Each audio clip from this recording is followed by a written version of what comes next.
It's 2008, and I've just turned 24 years old.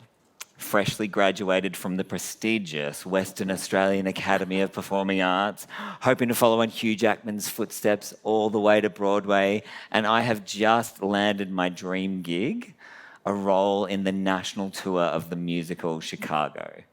Woo. Now, one day before rehearsals start, I'm working out in the gym, getting ready for the show, when a lightning bolt strikes inside my head and I think that my eye falls out. But it hasn't. I collapse to the ground, get thrown into an ambulance, fall into a coma and get put on life support.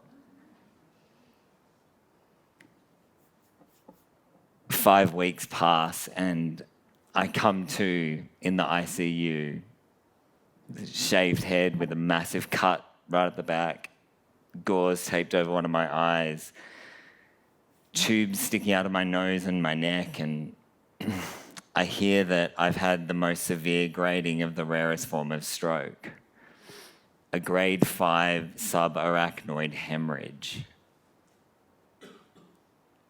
I can't sit up, I can't stand, I can't swallow, I can't see, and worst of all, I can't speak. The stroke has paralyzed my vocal cord. So I'm a professional singer, and I can't even make a sound. But when eventually I'm assessed by an ear, nose, and throat surgeon who I pedestal as the sole savior of my voice, I remember he pokes and prods inside my throat, and then he turns around to write his notes. And I say, "This is really hard for me because I'm a singer." And without missing a beat, he goes, "Oh, you were a singer." Well, now I'm speechless, robbed of my identity and my physical and spiritual currency. I spent 2.5 years in outpatient rehab learning to manage my invisible deficits of double vision, vertigo, balance disorder, swallowing impairment. Started out in a wheelchair before gradually relearning to walk. My hair grows back, my feeding tube gets removed, my voice, it goes from silence to something a bit more Marge Simpson. And suddenly, I can pass as a normie. And no one can tell unless I tell them. Now, over time, I begin reframing my identity as a storyteller from theatre performer to theatre maker. And in rehearsals for my first big gig as the assistant director of a major musical for the Melbourne Theatre Company, I remember the director needed someone to fill in for an actor and walk up a set of revolving stairs in time with some music. And so, of course, to be perceived as valuable and not be perceived as anything that's incompetent, I'm like, you know what, I got this. But what I've actually got is double vision, vertigo, depth perception issues, not to mention astigmatism, a drying cornea, and a punctal plug in my left eye to hold the juice in. So, 6 steps up, I trip, and I almost fall off the set. And the director calls a show stop and asks, "Are you okay?" And so sheepishly, I make my way back down to the production desk and say, "You know, I really shouldn't have done that." And he goes, "You know, you really need to tell me because otherwise I won't know." And so I just sit there embarrassed and ashamed. Now, further down the track, I get to a point where I want to feel desirable and I want to kind of meet someone.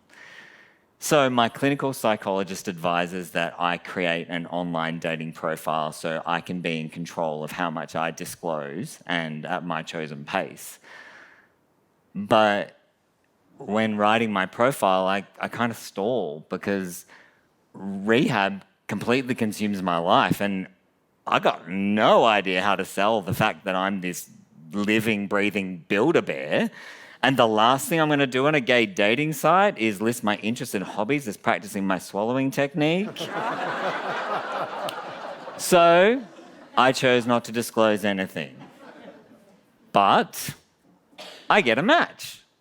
And after a very, very possibly positive date, we go back to his place to watch some DVDs.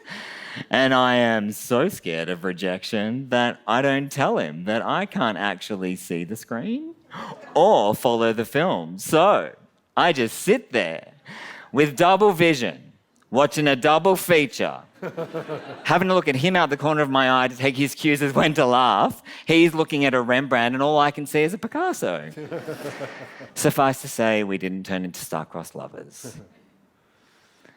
But to be real with you, I do get why I chose not to disclose.